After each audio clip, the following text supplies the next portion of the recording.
Teknologi 1B.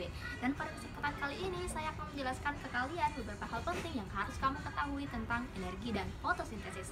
Penasaran? Simak videonya sampai akhir ya. Yang pertama yang akan kita bahas adalah energi. Apa sih kira-kira energi itu? Nah, energi dapat didefinisikan sebagai kemampuan untuk melakukan pekerjaan atau suatu tenaga yang memungkinkan makhluk hidup dapat bergerak dan beraktivitas.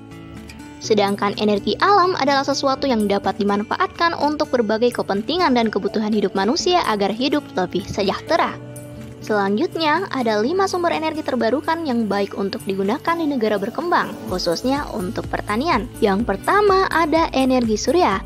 Energi surya sangat berguna bagi para petani. Mereka dapat tetap menanam benih pada musim kemarau karena irigasi dapat digerakkan dengan energi surya.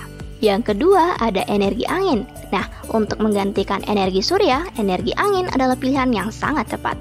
Energi angin dalam jumlah yang kecil, berkapasitas ratusan kilowatt itu sudah cukup untuk memberikan tenaga untuk satu desa kecil. Energi selanjutnya adalah biogas. Salah satu sumber energi yang bersih adalah biogas, karena biogas berasal dari metana yang dihasilkan oleh pembuangan hewan, tumbuhan, dan manusia. Sisa pembuangan dari biogas pun dapat digunakan sebagai pupuk organik.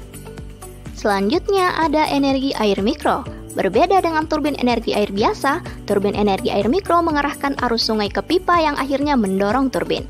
Turbin tersebut menghasilkan listrik yang kemudian disimpan di dalam baterai.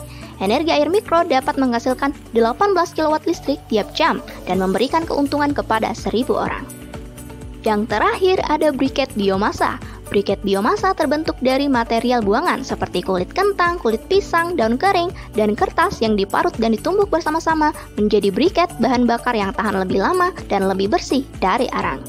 Nah, dari kelima energi tersebut, energi apa sih yang sangat dibutuhkan oleh manusia? Yap, jawabannya adalah energi matahari. Matahari adalah sumber energi terbesar yang ada di bumi. Nah, tidak hanya di bumi, matahari ternyata juga merupakan sumber energi terbesar di galaksi Bima Sakti loh.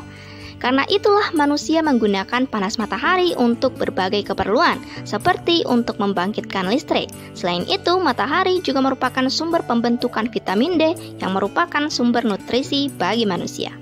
Nah, selain itu, tumbuhan yang merupakan produsen utama di bumi berfotosintesis menggunakan energi matahari. Mereka membentuk dasar rantai makanan yang menyediakan makanan untuk semua komponen biotik yang lebih tinggi. Nah, berbicara fotosintesis, yuk kita bahas bagaimana sih proses fotosintesis itu? Tumbuhan tidak dapat makan seperti manusia. Mereka tidak memiliki sistem pencernaan, bahkan tidak memiliki mulut.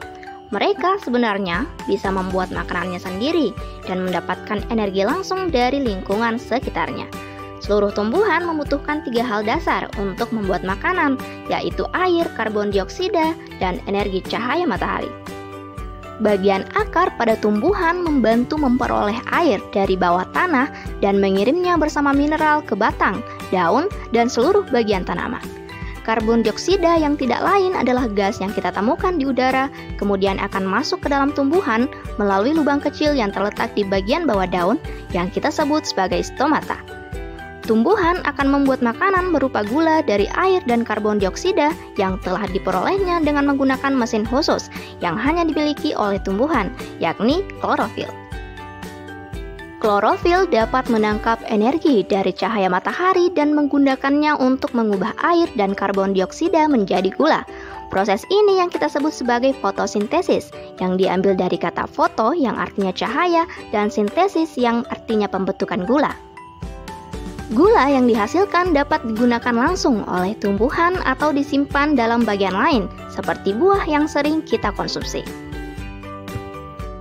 Selain gula, produk lain dari fotosintesis adalah gas oksigen yang akan keluar melalui stomata ke udara.